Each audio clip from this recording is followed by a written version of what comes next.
السلام عليكم ورحمة الله وبركاته. جمهور أعظم نادي في الكون، جمهور النادي الأهلي. كهربا إيه موقفه بالظبط؟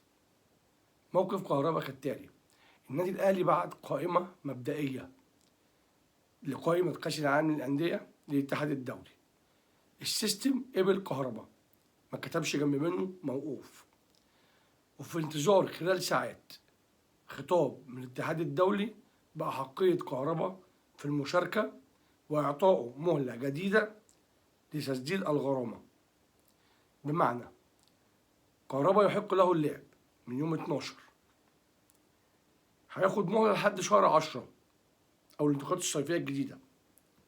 إذا لم يسدد الغرامة، إيقاف جديد وتضعيف الغرامة.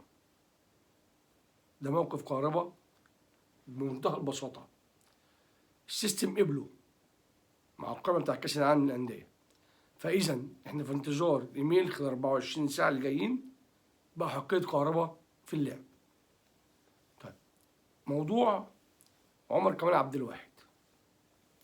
عمر كمال عبد الواحد متمسك بالأهلي جدا. مشكلة فين؟ مشكلة كابتن علي ماهر رافض، وكابتن أحمد شوبير بينكر المفاوضات من الأساس. والله أنا يعني مش عارف أقول إيه. ولاد النادي الأهلي هم اللي واقفين في سكته. في أندية تانية بتجبر لاعبتها إنها تلعب بالمختلط. كابتن شوبير نائب رئيس النادي، كابتن علي ماهر مدير الفني. ودي مش أول واقعة علي ماهر بالمناسبة، علي ماهر بيعمل كده كتير قوي. عملها في واقعة حمدي فتحي برضه لما كان ماسك إنبي. لكن الراجل مصمم إنه يلعب في النادي الأهلي. عمر كمال عنده إصرار إنه يلعب في النادي الأهلي، خصوصا بيقول أنا عندي 29 سنة. على الانتقالات الصيفية ممكن يكون داخل على 30. النادي الأهلي غير فكرته، ما أقدرش ألعب. يعني ممكن النادي الأهلي يكون شاف بديل. فهنشوف الأمر هيخلص على إيه. بس المعلومة إن عمر كمال عبد الواحد ضاغط جدا على إدارة فيوتشر. وهو بكرة مش في قائمة مباراة بكرة بالمناسبة، استبعاده من القائمة. في أحداث بتدور، هنشوف برضو خلال 24 ساعة اللي جاية الأمور هتمشي إزاي. طيب، النادي الأهلي النهاردة شطب هناء حمزة، إبراهيم عيسى، الحواشي. شطب هناء حمزة لتجاوزها وتطاولها والادعاء كذبا عن النادي الأهلي بتزوير عقد بنتها. إبراهيم عيسى تطاول مستمر بقاله سنين بتطاول على رموز النادي الأهلي. والحواشي لمخالفته اللوائح في النادي. أتمنى بقى الدور على مصطفى يونس. ده كان قبل الناس دي كلها بصراحة، قبل الناس دي كلها يتشال من معروض النادي الأهلي، من سجلات النادي الأهلي. ده عار على النادي الأهلي بصراحة. لكن قرار موفق جدا، واحنا كجمهور النادي الأهلي راضيين بيه وموافقين عليه. طيب، عايزين نتكلم بقى في الحالات التحكيمية بتاعت الأسبوع اللي فات. هدف الزمالك، هدف داخلية في الزمالك اللي ادعوا إن هو تسلل، ولعبة ياسر إبراهيم في مباراة إنبي اللي ادعوا إنها ضربة جزاء. هوريكم دلوقتي الحوار اللي دار في غرفة الفار بين الحكم البنا وحكم الفار في لعبة ياسر إبراهيم، وهنعلق على تحليل كلاتنبرج لهذه اللعبة، مدى صحتها من عدمها. نشوف حوار غرفة الفار. حصلت البوينت اهو، اهي ايده اهي. كمل. لا هثبت لك كمان ايده اهي. هيرجع بس انا شايف ايده اهي طالعه بره اهي اهي. ايوه يا حبيبي، رجله راجع لورا، مفيش ضربه جزاء. ده يا جماعة الحوار بتاع غرفة الفار. هنا الحكم بتاع الفار بيقول له جاية في ايديه، مصورها بزاوية معينة. محمود البنا لا لا لا، رجع لي اللعبة كده. فقال له اللاعب ايده بعيد عن الكورة، ايده مش رايحة للكورة، هو اللي الكورة اللي رايحة له. التاني كان مصور له الصورة ان لحظة ما جت في ايده ضربة جزاء يا كابتن. مش عارف انا، يعني انا بصراحة التحكيم. وهنشوف رأي كلاتنبرج وتحليله للعبة قال فيها ايه؟ The referee played on after the ball hit a defender in the arm while challenging his opponent inside the penalty area. The VAR reviewed the handball and requested the referee to an on-field review, which the referee ولعبة kept his الزمالك original decision. هنسمع برضو I agree that الفار this is not a قال handball فيها offence, ايه؟ as even though the صوت ball hit the arm of the وصورة. defender, the ball came from a short distance with his arm in a natural position and not ماشي الفار بيشيك يعني. المدافع ما تاثرش. انا واقف ماشي، انا واقف على كده. الفار بيشيك على اللعبه دي. هو جريته واحده. جول هدف. رايه جون، هاتوا يشيك عشان لا. دي تداخل. تدخل. حوده مصباح معاك. ايوه يا حبيبي. الهدف سليم، لو انت محتاج تيجي تشوف عشان في هنا تشوف حامل تدخل ولا الراية. لا اطلع. رفع تسلل، الصباحي بلغ الحكم انها هدف، وحد في الفار معاه بيقول له لا اللاعب سابق، قال له ما تدخلش في اللعبه يا كابتن الكوره كذا، قال له يا صباحي هدف، قال له هدف.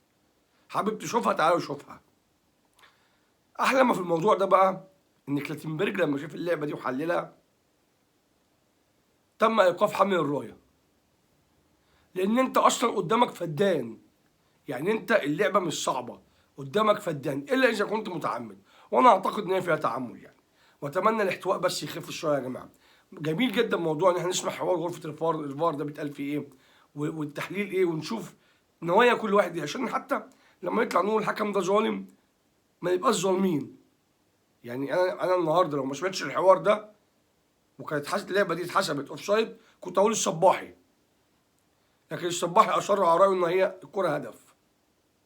فاتمنى ان احنا التحليلات دي تفضل موجوده ونفضل نسمعها ونشوف الحقيقه فين يعني، واتمنى المنظومه التحكيميه يبقى فيه يعني 50% بس من العداله، مش عايز 100%، 50%. خف احتواء شويه، ما تخافوش من كامل بيها يا جماعه. طيب النقطه الثانيه هنتكلم فيها ايه؟ النادي الاهلي بيفسخ عقده مع شركه استادات وبيرجع يلعب في ملعب استاد القاهره الدولي جميع مبارياته بناء على طلب المدير الفني مارسيل كولر. طيب معنى كده احنا مش هنلعب على ملعب الاهلي والسلام؟ لا، هنلعب بس في الطوارئ قوي، في اشد الظروف الى ان ينتهي العقد بتاع الاستاد. يعني بس ملعب النادي الاهلي الرسمي خلاص استاد القاهره، حصل في الامور الاستاد فيه مشكله في حاجه، ملعبنا موجود، بس مباراه الاهلي القادمه من اللحظه اللي احنا بنتكلم فيها دي هتكون في استاد القاهره الدولي، وش السعد على الجماهير الاهلاويه. طيب نخش بقى في موضوع الزمالك والمنشطات.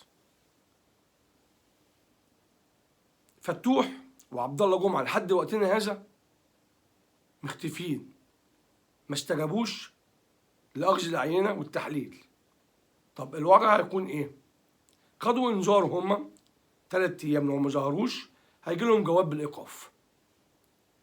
بس هو الموضوع بالنسبه لي مش في الاثنين لعيبه دول، الموضوع بالنسبه لي هنا ان لازم يكون في حمله لتحليل المنشطات في جميع انديه مصر، وبالاخص نادي الزمالك اللي انا اشك ان هم بياخدوا منشطات. هروب اللعيبه ده مش طبيعي، هروبهم بيؤكد ان دمهم في مواد يا مخدره يا منشطات، والمواد المخدره داخله تحت بند المنشطات. الغريب بقى في الموضوع يا جماعه ان طلع مرتضى منصور بيقول حشيش ايه ونسوان ايه. مين اللي بيقول الكلام ده وعايز يهدم نادي الزمالك؟ انت يا باشا، انت اللي قلت مش احنا، ما كناش نعرف حاجه. انت كل حاجه عايز تطلع في دور الضحيه. مين اللي عايز يهدم نادي الزمالك واحنا كنا نعرف حاجه؟ انت اللي طلعت قلت بسبب خناقه قبلها بيوم فتوح بيتخانق مع امير اللي بيبص على نسوان اللعيبه حارمهم. لما بيتكلموا قال لك انا لوحدي، ما في ناس تانية بتعمل وبتسكت لها. دي زريبه مش نادي. مين اللي هيكون بيحارب الزمالك؟ مين اللي طلع على اللعيبه بتاخد منشطات؟ احنا كجمهور الاعلام ولا حضرتك اللي طلعت قلت؟ مين اللي جاب منظمه المنشطات تعالى للعيبه؟ مش حضرتك؟ مين اللي فضحنا عالميا؟ مش حضرتك؟ هو انتوا الزهايمر عندكم عالي ليه كده قوي؟ قناه الزمالك طالعه بتقول لك الناس اللي بتردد الكلام دوت عايزه تخرب النادي. خلاص هو اللي قال مش احنا، هو اللي عايز يخرب النادي. ما تبقوش افاقين كده ومدرسين. فوقوا لنفسكم شويه. اتقوا الله في نفسكم وفي المجتمع اللي انتوا عايشين فيه. والنقطه بقى الاغرب من كده، وزير الشباب استقبل مرتضى منصور في مكتبه. انا بقى هنا في نقطه، ده راجل عليه حكم، وزير في دوله زي مصر بيقابل واحد عليه حكم في مكتبه. فسروها لنا يا دولة، هي ماشية ازاي؟ المشهد ده بيقول لي احنا ليه دولة فاسدة في رياضيا. المشهد ده عبثي.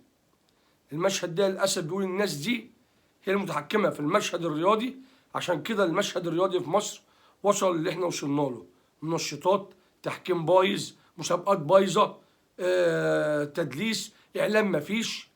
للأسف هم دول اللي في المنظومة الرياضية، دول الطب بتاعها. مستنيين ايه؟ اتحاد الكورة بيتشتم ما بيطلعش يقول ربع تلاتة كام؟ حكام اتهانت ما جالهاش حقها. إرهاب لأي حكم هيفكر يحكم بعدل هيتعمل معاك كده. ايه المشكلة اتغلبت؟ ما تتغلبوا يا عم، انتوا فرقة فاضية أصلا. عموما هنشوف الأيام الجاية هتمشي ازاي. طيب، نقطة أخيرة بقى قبل ما أختم الفيديو كنت حابب أتكلم فيها. نادي الزمالك اتعمل له عقد رعاية بشركة اسمها شركة النيل للعقارات. بالمناسبة بس يا جماعة، هو صاحبها محمد طاهر مش محمود طاهر. محمد طاهر ده حاجة في الإنشاءات كده. محمود طاهر، باشمهندس محمود طاهر رئيس مجلس الأهلي السابق، ده بيشتغل في البترول، مش هو خالص. نادي الاتحاد هيلعب النهارده مع نادي الزمالك. في خبر كده غريب، إيقاف استبعاد محمود علاء من القائمة لإصابته. هو محمود مصاب ولا ده اتفاق بقى؟ اللعيبه اللي ادولك عمره ما يلعبش، ولا ده ايه بالظبط؟ احنا عايزين نفهم بس. يعني انا الحركه دي ما بتعجبنيش. انا مديك لعيب يقوي فرقتك، فلما يجي يلعب لازم يلعب مع الفرقه، ما ضيعش فرقتي. فانا مش قادر افهمها دي، انا عايز حد يفهمها لي بصراحه، مش لاقي لها اجابه. بس هي مش اصابه، انا اعتقد بنسبه 99% ده استبعاد سياسي بين الناديين، يعني عشان في اتفاق ممكن يكون ما يلعبش قدام النادي السابق لانه معار منه الشغل بتاع حنكش اللي بيعمله مرتضى وعياله دوت. ان شاء الله بعد بكره الاهلي هيلاقي النادي المصري، لسه ما عرفناش الحكم مين، واتمنى للاهلي التوفيق. حكم مباراه الزمالك بكره يا جماعه بالمناسبه ابراهيم نور الدين. ابراهيم نور الدين موظف في السكه الحديد في شركه في وزاره النقل اللي بيرقصها كامل بالوزير الزملكاوي، اللي طلع قال الاهلي مش هيشوف بطولات تاني.